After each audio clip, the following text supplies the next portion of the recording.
বাচ্চা। হাজ্জাজ বিন ইউসুফ তিনি আলেম ওলামাদের উপরে জুলুম করত। লোকেরা বলে হাজ্জাজ বাদশা যাবো না, আলেম ওলামাদের উপরে জুলুম করেন, আপনাকে তো তারা বদদোয়া দিবে, আপনি তো শেষ হয়ে যাবেন। সমস্যা নাই, আমি সেই কাম সেরে রাখছি। বলে তা কি? আলেম ওলামাদের বদদোয়ায় আমি ধ্বংস হয়ে যাব এটা আমি জানি, এই জন্য আমি মোল্লা খিলাই, প্রতি মাসে আলেমদেরকে দাওয়াত করে আমি হারাম জিনিস খাওয়াই দিই, যে কারণে তাদের বদদোয়ায় কোনো কাজ হবে না। আমি মরুভূমি থেকে বকরি ভেড়া গরু ছাগল গুলি চুরি করাই আনি, হারাম গুলি আইনা জবাই করে মোল্লা খিলাই, হুজুরদেরকে খাওয়াই, এই জন্য তাদের বদদোয়ায় আমি ধ্বংস হব না। এই জন্য আমাদের ছোটবেলা দেখেছি আলেম ওলামা ইমাম সাহেবের কাছ থেকে পানি পড়া আনলে, যদি কোনো বাচ্চা গর্ভ ধারণ করত, ডেলিভারির সময় ইমাম সাহেবের কাছ থেকে একটু পানি পড়া নিয়ে আস, হুজুরের পানি পড়া খাইলে নরমালে ডেলিভারি হয়ে যেত।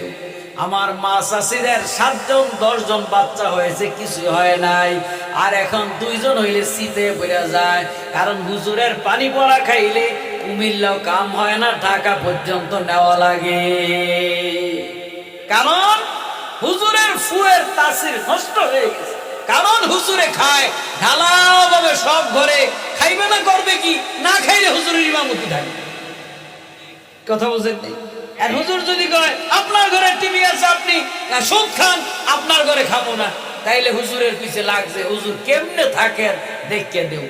এখন বাধ্য হইয়া হুজুরে সব করে খায়, খাওয়ার কারণে হুজুরের দোয়ার তাসির নষ্ট হয়ে। এটা ঠিক কইলেও ঠিক, না কইলেও ঠিক, কারণ আমি তো আর আপনাকে চাকরি করি, আমার কথা তো বইলেই যে কি কথা বলছেন, কি আছে সেই দোয়ার তাসির। এই জন্য ওই সাইদ ইবনে মুসাইব একজন ছিল, যিনি হাজ্জাজ বিন ইউসুফের মজলিসে যে খাইতো না, আর তামাম মোল্লারা যে খাইতো, তাদের বদদোয়ায় কাজ হইতো না। কেবল একজন সাইদ ইবনে মুসাইব রহমাতুল্লাহ আলাইহি, তিনি ওই মোল্লা খিলানে যাইতো না, তিনি বদদোয়া দিয়েছিলেন, আল্লাহ আপনি হাজ্জাজ বিন ইউসুফকে ধ্বংস করে দেন। ওই সাইদ ইবনে মুসাইবের ধ্বংসে, তার বদদোয়ায় হাজ্জাজ বিন ইউসুফ ধ্বংস হয়ে গিয়েছিল। তাহলে বুঝা গেল দোয়া কবুলের জন্য শর্ত হলো হালাল খাবার। এ ঠিক কিনা? তাহলে হালাল খাবারে ইবাদতের স্বাদ পাওয়া যায়, হালাল খাবারের কারণে দোয়া কবুল হয়। যদি হারাম ভক্ষণ করে তার দোয়া কবুল হবে না, হবে না, হবে না।